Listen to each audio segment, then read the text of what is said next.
Ya, oke. Jadi yang pertanyaan pertama itu mengenai diversity ya dari Ya. jurusan di consulting. Kalau per sekarang, Mas Bro Ridwan itu makin diverse lagi dengan Oh ya. adanya Hmm, ramainya ini green sustainability. Nah, oke. sehingga dengan adanya sustainability ini yang membuat perusahaan itu harus mentransformasi organisasi dan proses bisnisnya Hmm, karena perlu ada tim khusus kan yang mengelola sustainability ini untuk hmm, mengawal transformasi proses bisnis sehingga proses bisnisnya itu menjadi lebih green dan bisa dipertanggungjawabkan dengan berbagai macam matriks pengukuran yang tercatat dengan sangat baik dan dilaporkan berdasarkan standar FRS gitu. Itu luar biasa hmm, ini, yang ada hmm, sustainability green ini. Nah, sehingga Mas Bro Ridwan yang Mas Bro sampaikan tadi itu jurusannya ada nambah lagi sekarang, hmm. planologi di Deloitte. Wah, Oh, gila, oke, anak oke. planologi di sini gini ya. Biologi, Mas Oh ya. Bro, ada biologi di Deloitte gitu kan. Hmm, hmm. Psikologi, ada psikologi. Ah, Psikologi iya. ngapain? Oh iya kan ada S-nya, ada sosial gitu kan. Ini untuk mempelajari ini bagaimana untuk melihat untuk menganalisa Iya, diversity, iya, iya, iya, iya. inclusivity di klien gitu ya. Ternyata ada metodenya Jangan-jangan tuh. ada anak sosiologi sama antropologi juga nggak? Nah, itu belum. Kalau itu belum, Bek. Mungkin kawan-kawan kalau di sini mau coba aja di Biasanya ESG ya, line Environment, ESG Social, ada and S-nya. Governance. Iya, Ya, iya. betul. Lalu anak hukum, Mas Bro, anak Hmm, hukum hmm. itu juga ada. Sekarang jadi memang sangat diverse di consulting ini. Iya, iya. Untuk service-service yang kalau menurut saya gitu ya, secara keilmuannya itu enggak spesifik. Ya, secara ilmu masih Hmm, cukup general gitu ya. Maksud aku yang spesifik itu kayak misalnya accounting. Accounting itu sudah sangat spesifik, itu memang udah harus anak-anak accounting. Jadi anak-anak biologi hmm, kalau disuruh belajar jurnal segala macam itu nggak akan kekejar, itu jujur itu seperti itu gitu. Jadi memang harus hmm. accounting kalau untuk yang service-service accounting services gitu ya. Iya, iya, iya. Nah, untuk di luar itu masih bisa dipelajari. Nah, Hmm, menariknya lagi di consulting firm yang besar gitu ya, MBB atau Big Four, itu knowledge management itu sudah sangat bagus, Mas Bro Ridwan. hmm, Jadi kita memiliki satu portal yang berisi repositori proposal. Lalu kita memiliki satu repositori yang berisi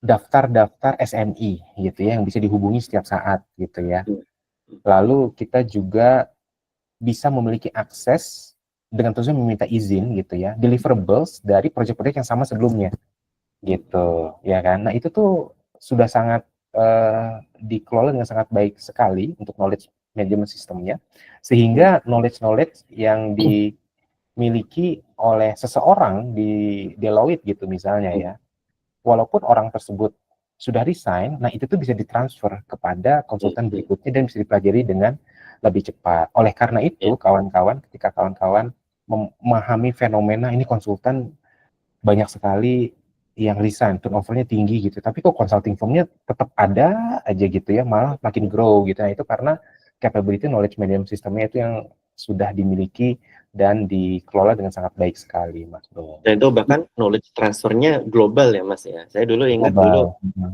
bahkan saya pelajari banyak dokumen-dokumen misalnya dari Deloitte yang dari Inggris, Deloitte yang dari Amerika gitu untuk deliver beberapa pekerjaan yang topiknya mirip kayak gitu yang ada kasusnya di Indonesia gitu.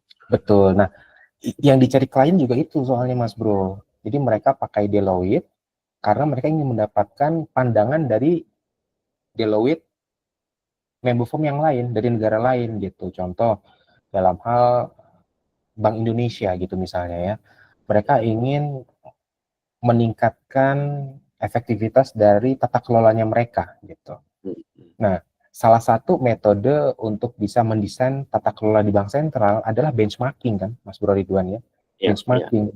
Oke, Deloitte bisa bantu kami benchmarking kemana gitu. Deloitte kan banyak nih, ada di banyak negara gitu kan. Bisa nggak ke Brazil?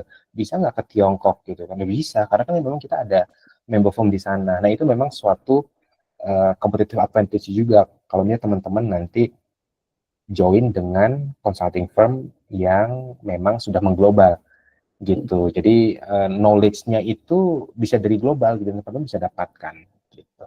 hmm, Nah itu untuk yang pertama tuh Mas Bro. Jadi diversity jurusan memang sangat diverse sekali gitu dan monggo saja nih teman-teman jika ya. ingin mencoba untuk untuk join. Hmm. Nah, lalu GPA Kayak, gitu ya. ya, GPA GPA. tinggi. Ya, Hmm. GPA tinggi tapi enggak yang tinggi banget kalau menurutku, Mas Bro, gitu Oke. ya. Jadi masih cukup achievable lah. Kalau nggak salah di 33 atau 3,5 gitu ya, rata-rata. Atau 3 gitu, 3 gitu kan ya.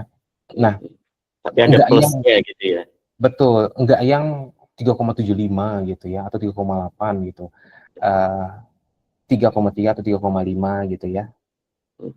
Nah, penting GPA ini karena ini menunjukkan bahwa seseorang ini komit atau tidak. Itu satu ya, komit atau tidak Ya. dari GPA ini. Lalu salah satu juga proksi untuk menilai seseorang ini pintar atau tidak gitu ya. Hmm. Dari GPA gitu ya, karena memiliki hard skill oke, memiliki soft skill oke, tapi kalau misalnya kurang pintar rada sulit juga nih Mas Bro Ridwan. Ini kalau misalnya kerjanya harus dikasih tahu di micromanage sesuai itu repot tuh Mas Bro Ridwan. Jadi Benar, benar, benar. Jadi seniornya itu nggak bisa ngerjain hal yang lain, manajernya nggak bisa jualan, direkturnya Hmm. nggak bisa mengelola stakeholders yang lain gitu kan ya. Ya. Jadi memang harus pintar, artinya pintar adalah seperti ini Mas Bro. Jadi ketika di awal project itu pasti kan ada arahan, nih metodologi gini ya, tok tok tok tok tok, nanti jalankan seperti ini, timeline seperti ini, jalanin gitu. Nah di lapangan teman-teman yang emang eksekusi kan banyak teman asosiat nih, Hmm. asosiat dan senior lah, asosiat 1 tahun 2 tahun, senior yang udah 3 tahun pengalaman gitu ya, 3 tahun 4 tahun pengalaman. Mereka kan yang eksekusi di lapangan, dan di Ya. lapangan ketika mereka ada kesulitan harian ya seharusnya mereka bisa menyelesaikan itu sendiri gitu selama tidak perlu mengubah metodologi gitu kan ya. Kalau harus Hmm. mengubah metodologi harus ke manajer atau direkturnya lagi gitu, tapi selama tidak mereka jalankan sendiri gitu. Tapi ada juga terkadang asosiat atau senior yang untuk seharusnya bisa diselesaikan oleh mereka itu dikit-dikit deeskalasi karena takut mengambil keputusan karena ternyata mereka salah melakukan analisa gitu ya, karena mereka kurang bisa memahami masalah sebenarnya apa gitu. Jadi Ya, hal ya. seperti itu bisa dihindari jika si konsultan ini pintar gitu, dia Hmm. pintar memahami suatu masalah gitu ya. Nah itu Ya, salah ya, satu benar. faktornya dari GPA juga gitu. Nah kalau dari Deloitte sendiri sih kita bukan konsultan yang melihat jika ada IPK 4 itu otomatis masuk ke Deloitte gitu, Mas Ridwan. Kita enggak juga karena kita memang melihat seseorang ini dia itu ada kegiatan lain di luar atau tidak sih, gitu. Ada aktif di luar lagi atau tidak sih gitu. Kenapa? Karena Iya, iya. di Deloitte salah Ekstrakurikulernya satu apa gitu ya.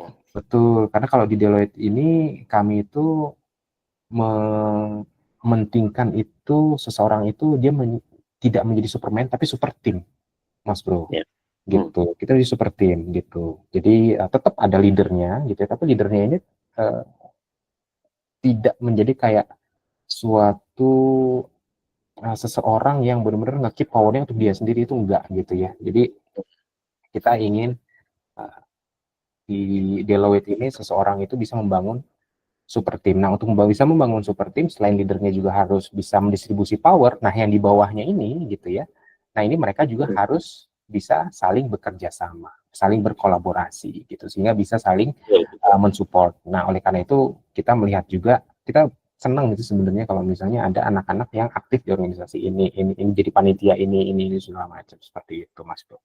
Ya. Dan kita juga nih, Mas Bro, satu lagi, kita senang kalau misalnya ada anak yang punya pengalaman magang di consulting firm yang dituju saat ini atau yang bukan gitu. Jadi misalnya contoh di Deloitte ya, kita tuh senang kalau misalnya ada yang apply, oh ini anak magang yang dulu nih, dia mau balik lagi nih ke kita. Oh itu udah seneng gitu. Kenapa? Karena seniornya, oh udah ambil aja nih anak nih, gue gak perlu ngajarin dia lagi nih, dia udah bisa langsung jalan. Nah gitu kan asik Ya, tuh ya, dari ya, luar ya. gitu ya. Lalu kalau yang bukan dari Deloitte tapi dari consulting firm, oh ini ada anak magang nih dari consulting B nih, oh yaudah ambil aja gitu kan. Oh, gua tahu kok itu consulting yang itu kan kita sering compete kok di market ya, dia paham lah gimana cara kerja consulting gitu. Nah jadi kalau misalnya ada pengalaman magang, oh, itu tuh poin plus banget nih buat kawan-kawan kalau misalnya mau masuk